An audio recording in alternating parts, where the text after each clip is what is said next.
Alors, euh, en termes de psychopathologie, euh, voilà, je viens de vous expliquer effectivement toutes les différentes pathologies telles qu'on peut les voir en tous les cas, elles vont être utilisées en termes de diagnostic par le corps médical dans les vidéos précédentes. Simplement, il est vraiment important pour nous de comprendre que nous ne sommes pas en capacité de poser des diagnostics, nous ne sommes pas en capacité d'émettre un diagnostic, hein, ça serait vraiment une faute grave pour le coup. Donc, on va essayer de comprendre comment on peut accompagner une personne sans avoir son diagnostic, parce que euh, je vois souvent dans des groupes, sur les réseaux, des personnes qui demandent, mais comment je fais si la personne est schizophrène ou si elle est bipolaire ou si elle est... Mais en fait, c'est pas du tout le type de question qu'on doit se poser parce que c'est plutôt la question qu'il faut se poser, c'est comment je fais pour accompagner si elle ne me dit pas justement qu'elle est atteinte de troubles psychiatriques ou autres.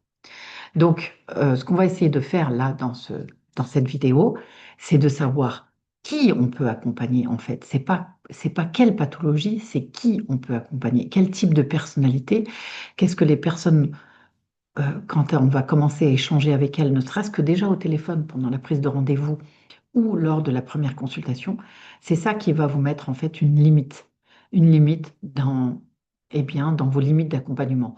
Après, vous êtes peut-être déjà dans l'accompagnement, peut-être déjà professionnel de santé. Vos limites ne seront pas les mêmes que si vous démarrez de zéro. Si vous êtes une infirmière de psychiatrie qui a euh, 20 ans, 15 ans d'exercice derrière elle, forcément, ces limites d'accompagnement ne seront pas les mêmes qu'une personne qui, par exemple, a été assistante maternelle, enfin, j'en sais rien, qui en tous les cas n'aura pas eu de lien avec la pathologie psychiatrique.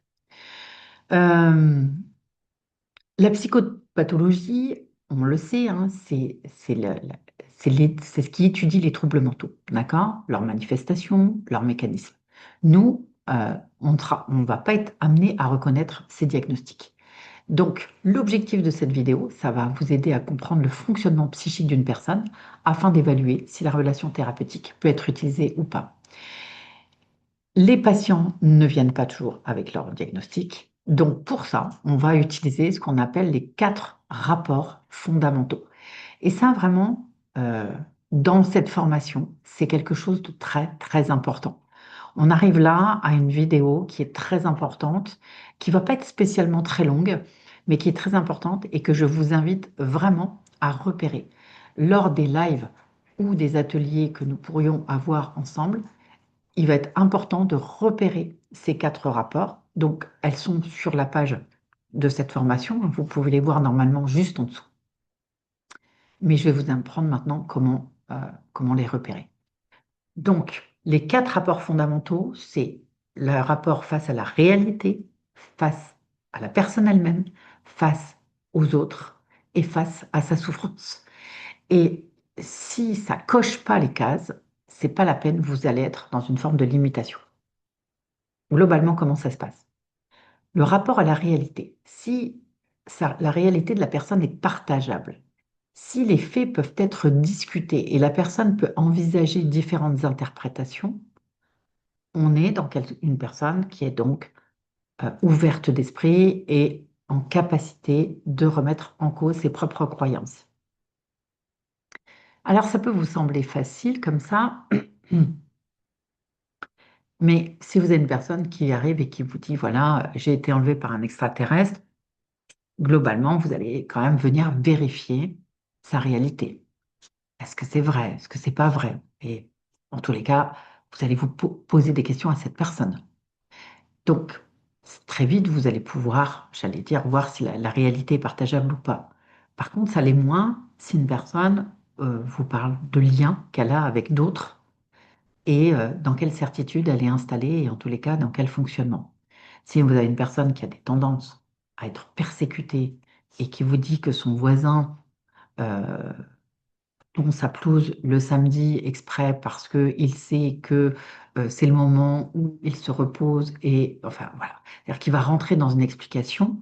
Si vous venez pas vérifier pas la réalité, bien entendu. Vous savez très bien qu'on ne cherche pas ce qui est vrai, mais en tous les cas, de voir comment cette personne fonctionne par rapport à cette croyance, eh bien, vous allez passer à côté.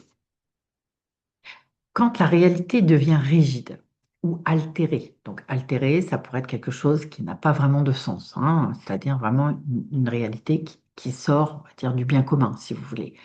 Rigide, c'est-à-dire qui n'est absolument pas remis en cause. Et dès que vous allez proposer du recadrage ou d'exploration, vous allez vous heurter à des murs. Dans ces cas-là, les interprétations deviennent des certitudes, elles ne sont pas possibles à questionner. Dans ce cas-là, ça coche pas la case. Là, on est dans du rouge.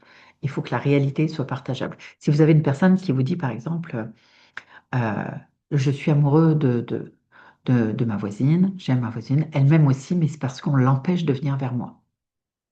Euh, et que pour lui, c'est une certitude, mais que finalement, quand on interroge, il n'y a jamais eu de contact, on est certainement dans une réalité qui est altérée et voire même rigide.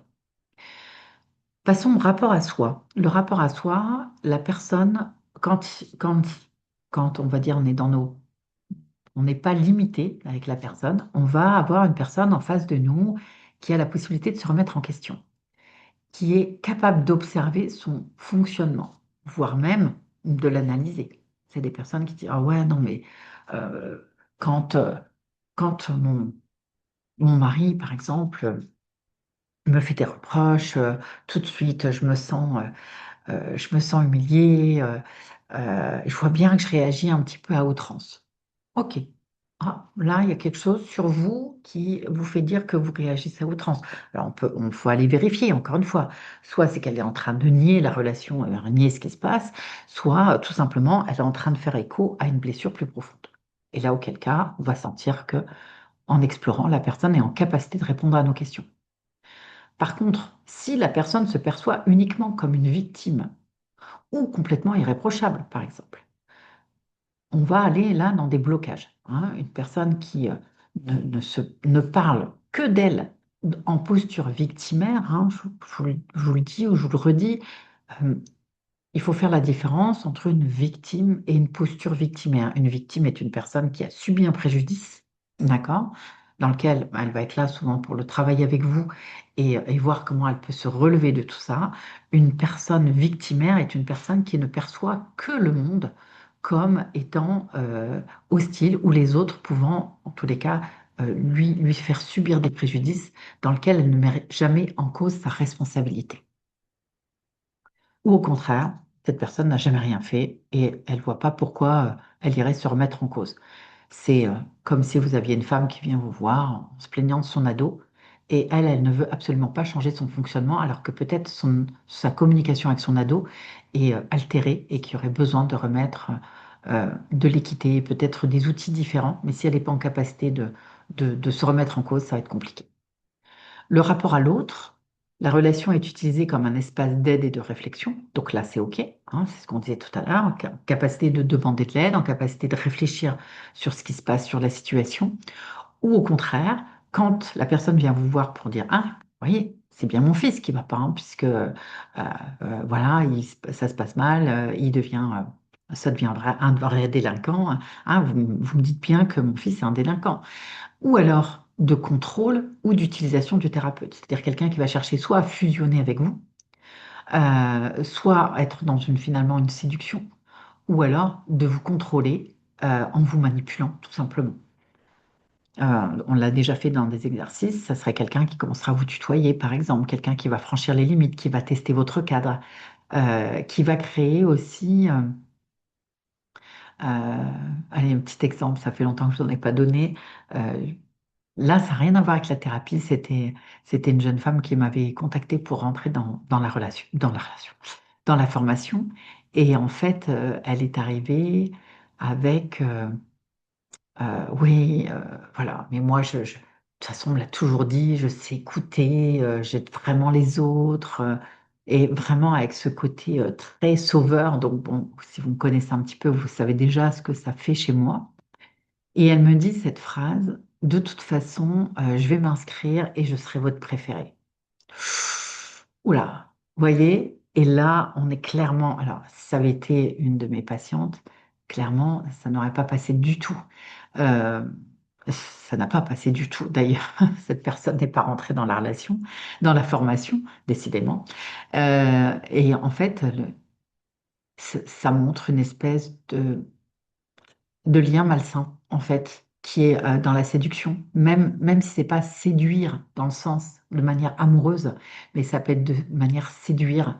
Là, vous voyez, elle se positionnait comme, d'ailleurs, elle me l'avait dit plusieurs reprises, vous me faites penser à ma mère quand je vous ai vu sur les réseaux. Et là, on était clairement, mais à fond dans le transfert. Donc, là, il y avait quelque chose qui n'était pas. Donc, ça aurait pu arriver, bien sûr, avec une patiente.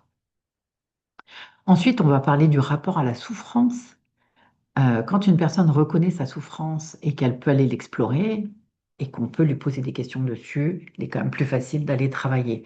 Si, par exemple, la souffrance est niée, je vais vous donner un exemple qui est assez typique. Ce sont des personnes qui arrivent en disant, voilà, ben moi je travaille 20 heures par jour, mais j'ai mal au dos. Euh, ok, mais peut-être parce que vous travaillez 20 heures par jour. Ouais, mais non, voilà, c'est-à-dire que y a rien, les gens veulent rien faire, c'est-à-dire ils sont de la souffrance, mais c'est pas ça le problème, et de toute façon, il faut passer outre. Donc ça va être compliqué pour des gens butés comme ça, bah, de venir aussi les accompagner. Si elle est niée, ou même minimisée, ou projetée sur les autres, encore une fois, euh, ce n'est pas des personnes qui vont être vraiment accompagnables. Donc, la fonction de ces rapports, c'est que la réalité, la question qu'il faut se poser, c'est est-ce que sa réalité est partageable? Est-ce que la personne, elle peut vraiment observer son comportement, son fonctionnement?